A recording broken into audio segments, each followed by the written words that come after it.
Uy, ang ganda Thanks nun. to the segment. Sobra. Ganda Ako naman ay friend, di maitagong kilig.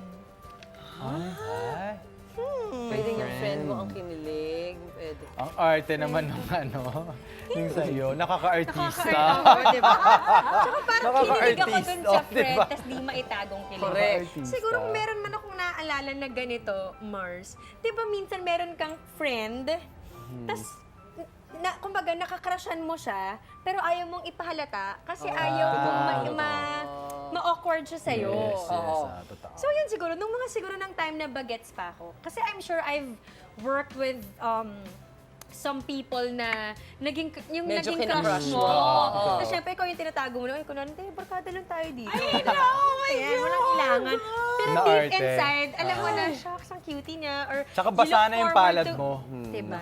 Lalo Tapos pa si yung Camille. nakukutal ka na sa dialogue, eh yan yung mga bagay na alam mong bihira mangyari sa'yo. Yung nag-aaral naman ako ng lines, ba't pagka-eksena ko to, nauutal Ayun. So, sino? Sino nga? Ba't parang ako naging crush sa sa...